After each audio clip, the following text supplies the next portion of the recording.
Welcome to Day 30 of our one-year Bible reading plan. Today, we'll see how God establishes order and leadership among His people in Exodus 18 and 19, as Moses receives wise counsel and prepares Israel to meet God at Mount Sinai. In Matthew 21, verses 1 to 32, we witness Jesus' triumphant entry into Jerusalem, His cleansing of the temple, and powerful parables that challenge us to live in obedience and faith. Let's dive in. Exodus chapter 18. Now Jethro, the priest of Midian and father-in-law of Moses, heard of everything God had done for Moses and for his people Israel, and how the Lord had brought Israel out of Egypt. After Moses had sent away his wife Zipporah, his father-in-law Jethro received her and her 2 sons. One son was named Gershom, for Moses said, "I have become a foreigner in a foreign land." And the other was named Eleazar, for he said, "My father's God was my helper. He saved me from the sword of Pharaoh." Jethro, Moses' father-in-law, together with Moses' sons and wife, came to him in the wilderness, where he was camped near the mountain of God. Jethro had sent word to him, "I, your father-in-law Jethro, am coming to you with your wife and her 2 sons." So Moses went out to meet his father-in-law and bowed down and kissed him. They greeted each other and then went into the tent.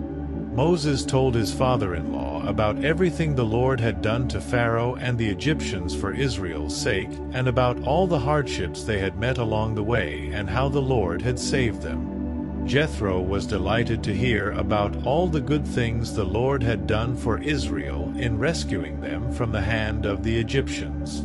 He said, "Praise be to the Lord, who rescued you from the hand of the Egyptians and of Pharaoh, and who rescued the people from the hand of the Egyptians.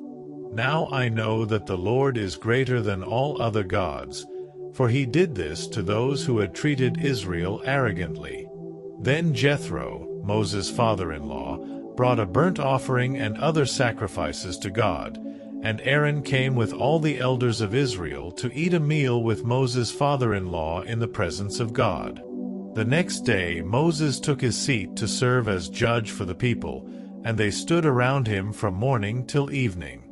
When his father-in-law saw all that Moses was doing for the people, he said, "What is this you are doing for the people? Why do you alone sit as judge, while all these people stand around you from morning till evening?" Moses answered him, "Because the people come to me to seek God's will. Whenever they have a dispute, it is brought to me, and I decide between the parties and inform them of God's decrees and instructions." Moses' father-in-law replied, "What you are doing is not good. You and these people who come to you will only wear yourselves out. The work is too heavy for you. You cannot handle it alone. Listen now to me, and I will give you some advice, and may God be with you. You must be the people's representative before God and bring their disputes to Him.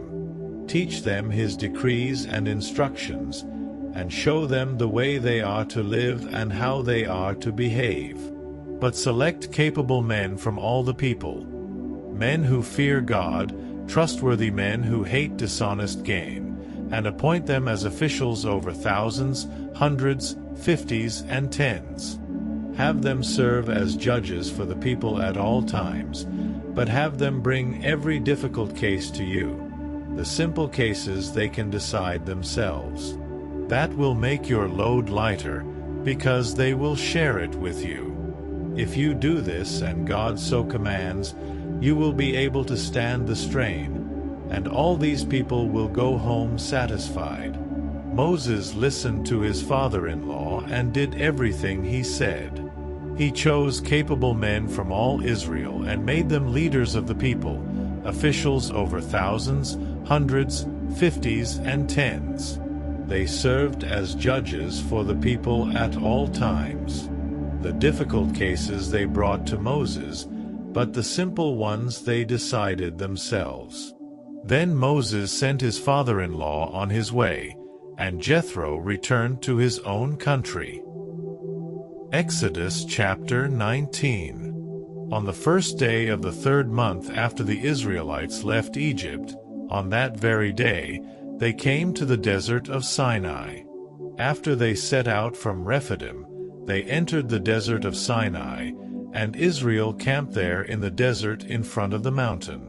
Then Moses went up to God, and the Lord called to him from the mountain and said, "This is what you are to say to the descendants of Jacob and what you are to tell the people of Israel. You yourselves have seen what I did to Egypt, and how I carried you on eagle's wings and brought you to myself. Now if you obey me fully and keep my covenant, then out of all nations you will be my treasured possession. Although the whole earth is mine, you will be for me a kingdom of priests and a holy nation. These are the words you are to speak to the Israelites." So Moses went back and summoned the elders of the people and set before them all the words the Lord had commanded him to speak. The people all responded together, "We will do everything the Lord has said." So Moses brought their answer back to the Lord. The Lord said to Moses, "I am going to come to you in a dense cloud, so that the people will hear me speaking with you and will always put their trust in you." Then Moses told the Lord what the people had said. And the Lord said to Moses, "Go to the people and consecrate them today and tomorrow. Have them wash their clothes and be ready by the 3rd day, because on that day the Lord will come down on Mount Sinai in the sight of all the people. Put limits for the people around the mountain and tell them, 'Be careful that you do not approach the mountain or touch the foot of it. Whoever touches the mountain is to be put to death. They are to be stoned or shot with arrows. Not a hand is to be laid on them. No person or animal shall be permitted to live. Only when the ram's horn sounds a long blast may they approach the mountain." After Moses had gone down the mountain to the people, he consecrated them, and they washed their clothes. Then he said to the people, "Prepare yourselves for the 3rd day. Abstain from sexual relations."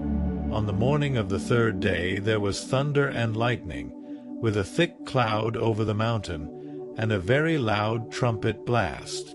Everyone in the camp trembled. Then Moses led the people out of the camp to meet with God, and they stood at the foot of the mountain. Mount Sinai was covered with smoke, because the Lord descended on it in fire. The smoke billowed up from it like smoke from a furnace, and the whole mountain trembled violently. As the sound of the trumpet grew louder and louder, Moses spoke, and the voice of God answered him. The Lord descended to the top of Mount Sinai and called Moses to the top of the mountain.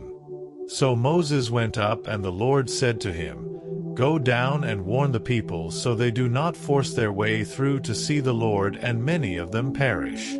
Even the priests who approach the Lord must consecrate themselves, or the Lord will break out against them." Moses said to the Lord, "The people cannot come up Mount Sinai, because you yourself warned us. Put limits around the mountain and set it apart as holy." The Lord replied, "Go down and bring Aaron up with you. But the priests and the people must not force their way through to come up to the Lord, or he will break out against them." So Moses went down to the people and told them. Matthew chapter 21, 1-32. As they approached Jerusalem and came to Bethphage on the Mount of Olives, Jesus sent 2 disciples, saying to them, "Go to the village ahead of you, and at once you will find a donkey tied there, with her colt by her. Untie them and bring them to me. If anyone says anything to you, say that the Lord needs them, and he will send them right away." This took place to fulfill what was spoken through the prophet. "Say to daughter Zion, 'See, your king comes to you, gentle and riding on a donkey, and on a colt, the foal of a donkey.'"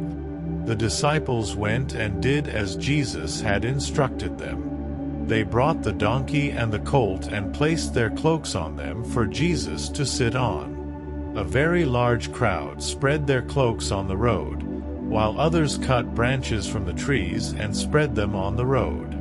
The crowds that went ahead of him and those that followed shouted, "Hosanna to the Son of David!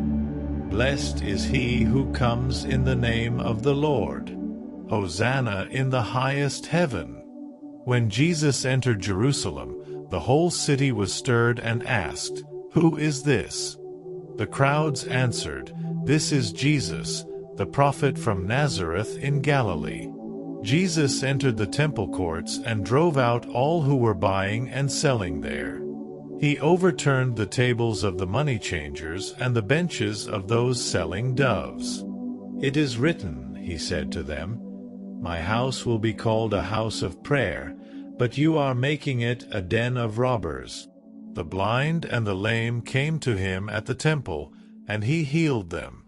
But when the chief priests and the teachers of the law saw the wonderful things he did and the children shouting in the temple courts, "Hosanna to the Son of David," they were indignant. "Do you hear what these children are saying?" they asked him. "Yes," replied Jesus. "Have you never read, 'From the lips of children and infants you, Lord, have called forth your praise'?" And he left them and went out of the city to Bethany, where he spent the night. Early in the morning, as Jesus was on his way back to the city, he was hungry. Seeing a fig tree by the road, he went up to it but found nothing on it except leaves. Then he said to it, "May you never bear fruit again." Immediately the tree withered. When the disciples saw this, they were amazed. "How did the fig tree wither so quickly?" they asked. Jesus replied, "Truly I tell you, if you have faith and do not doubt, not only can you do what was done to the fig tree, but also you can say to this mountain, 'Go, throw yourself into the sea,' and it will be done. If you believe, you will receive whatever you ask for in prayer." Jesus entered the temple courts, and while he was teaching, the chief priests and the elders of the people came to him. "By what authority are you doing these things?" they asked. "And who gave you this authority?" Jesus replied, "I will also ask you one question. If you answer me, I will tell you by what authority I am doing these things. John's baptism, where did it come from? Was it from heaven or of human origin?" They discussed it among themselves and said, "If we say, 'From heaven,' he will ask, 'Then why didn't you believe him?' But if we say, 'Of human origin,' we are afraid of the people, for they all hold that John was a prophet." So they answered Jesus, "We don't know." Then he said, "Neither will I tell you by what authority I am doing these things. What do you think? There was a man who had 2 sons. He went to the first and said, 'Son, go and work today in the vineyard.' 'I will not,' he answered. But later he changed his mind and went. Then the father went to the other son and said the same thing. He answered, 'I will, sir,' but he did not go.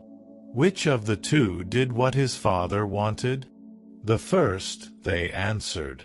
Jesus said to them, "Truly I tell you, the tax collectors and the prostitutes are entering the kingdom of God ahead of you. For John came to you to show you the way of righteousness, and you did not believe him, but the tax collectors and the prostitutes did. And even after you saw this, you did not repent and believe him." Today's reading reminds us of the importance of godly leadership, obedience, and faith. God prepares his people for his presence, and Jesus calls us to walk in truth. What insight stood out to you the most?